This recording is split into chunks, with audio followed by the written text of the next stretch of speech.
नमस्कार दोस्तों and welcome to the Indian tech hub. और आज हम डिस्कस करने वाले हैं 40,000 की रेंज में बेस्ट पॉसिबल गेमिंग पीसी जो कि 7th जनरेशन प्रोसेसर्स पे बेस्ड होगा, जो कि अब तक का लेटेस्ट आर्किटेक्चर है।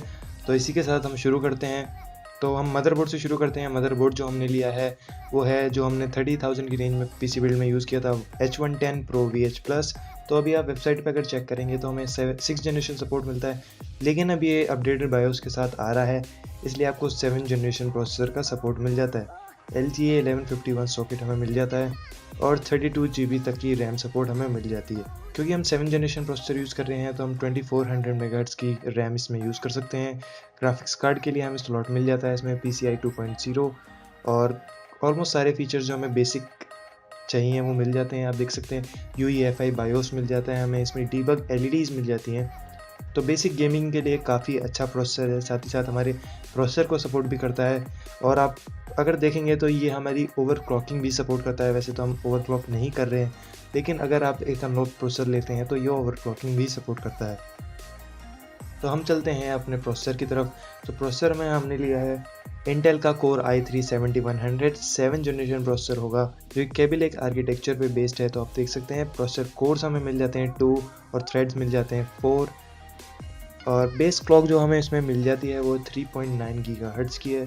3 MB की स्मार्ट कैश मेमोरी मिल जाती है, तो काफ़ी अच्छी रहेगी स्मार्ट कैश मेमोरी 3 MB की हमारी गेमिंग के लिए, बेसिक गेमिंग के लिए।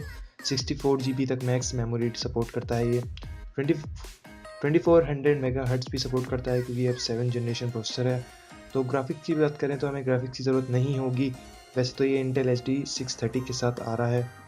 हम ग्राफिक्स कार्ड एक डेडिकेटेड ग्राफिक्स कार्ड यूज़ कर रहे हैं, इसलिए हमें ग्राफिक्स कार्ड की ज़रूरत नहीं है। तो काफ़ी अच्छा प्रोसेसर है हमारी बेसिक गेमिंग के लिए। प्लस हमारा i3 में आता है और प्लस 7 जनरेशन प्रोसेसर है, तो काफ़ी अच्छा प्रोसेसर मिल जाएगा हमें। और बेस क्लॉक भी आप देख सकते हैं इसकी 3.9 है, जो कि काफ़ी अच्छी है। तो मैं कहूँगा कि ये बेस्ट प्रोसेसर है आपका गेमिंग बजट गेमिंग के लिए। i3 भी है, साथ ही साथ 7 जनरेशन भी है। तो इसी के साथ हम चलते हैं अपनी रैम पर। तो रैम में हमने यूज़ की है 24 मेगाहर्ट्ज़ की Corsair Vengeance LPX 8GB। क्योंकि 7 जनरेशन प्रोसेसर हम यूज़ कर रहे हैं तो हम हाई स्पीड मेमोरी यूज़ कर सकते हैं 2400 की मेगाहर्ट्ज़, क्योंकि नॉर्मली लोग यूज़ करते हैं किंगस्टन की HyperX Fury जो कि 2133 मेगाहर्ट्ज़ की आती है। ये आपको इंक्रीज स्पीड के साथ मिल जाती है 7 जनरेशन प्रोसेसर्स के साथ। तो काफ़ी अच्छी रैम है ये, हमारे हीट सिंक के साथ आ जाती है, इसलिए ओवर हीटिंग से बचाता है हमें। DDR4 है, तो ज़्यादा बात करने के लिए नहीं है हमारे पास रैम के बारे में। तो काफ़ी अच्छी रैम है, बेस्ट रहेगी आपकी बजट गेमिंग के लिए। अब कितनी भी मतलब अगर आप 50,000 की रेंज में बना रहे हैं या 60,000 की रेंज में भी अगर गेमिंग पीसी बना रहे हैं तो ये काफ़ी अच्छी रैम रहेगी आपके लिए। तो हम चलते हैं हमारे ग्राफिक्स कार्ड की तरफ। ग्राफिक्स कार्ड में हमने लिया है जोटेक की तरफ से GTX 1050 Ti OC एडिशन लिया है हमने इस बार।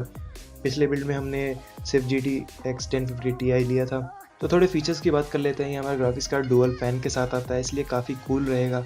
ओवर हीटिंग की आपको चिंता करने की ज़रूरत नहीं होगी इसमें। स्पेसिफिकेशंस में अगर हम जाते हैं तो आप देख सकते हैं हमें 4 GB की DDR5 मेमोरी मिल जाती है, जो कि 128 बिट में है।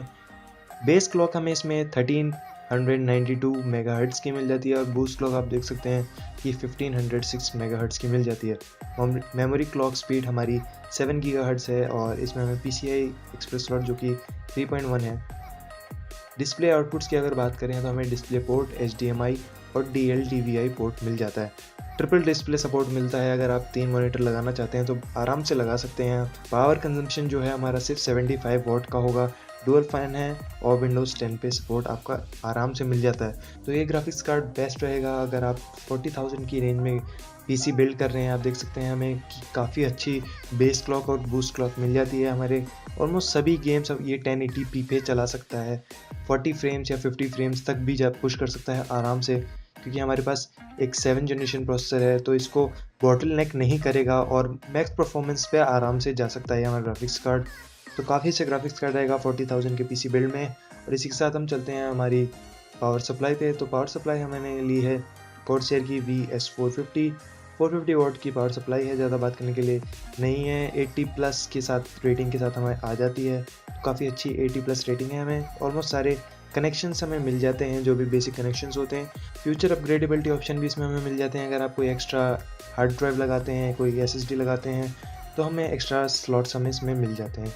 तो तो इसी के साथ हम चलते हैं हमारी हार्ड ड्राइव की तरफ। तो हार्ड ड्राइव हमने बेस्ट ही ली है, जो कि वेस्टर्न डिजिटल की है। ब्लू 1 TB की हार्ड ड्राइव हम लेंगे।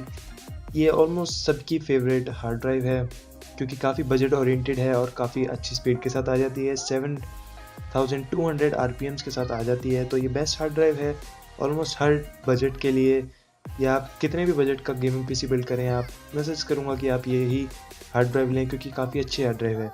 अब क्योंकि हमने इस बार 40,000 का बजट रखा है, तो हमने इस बार एक SSD भी इंक्लूड की है, क्योंकि SSD आपकी परफॉर्मेंस को, आपकी CPU परफॉर्मेंस को काफ़ी इंक्रीज़ कर देती है, ऑलमोस्ट 5 टाइम इंक्रीज़ कर देती है। आप जो भी प्रोग्राम्स लोड करते हैं, अगर आप गेम्स को अपनी SSD में स्टोर करते हैं तो 10 टाइम्स फास्टर लोड हो सकते हैं। तो इसलिए हमने एक SSD भी इंक्लूड किया है, किंगस्टन की तरफ से एक 120 GB की SSD है। तो गाइज़, अगर आप अफोर्ड कर सकते हैं तो ज़रूर SSD लगाएं अपने कंप्यूटर में, गेमिंग कंप्यूटर में, क्योंकि परफॉर्मेंस को काफ़ी अच्छा बढ़ा देता है, क्योंकि इसकी नॉर्मल हार्ड ड्राइव से 10 टाइम्स फास्टर स्पीड होती है, इसलिए हमारी परफॉर्मेंस काफ़ी अच्छी हमें मिलती है। तो यार गाइज़, ये था हमारा 40,000 की रेंज में बेस्ट गेमिंग PC, जो कि आपके ऑलमोस्ट सभी गेम्स को 1080p पे चला सकता है 40 to 50 फ्रेम्स।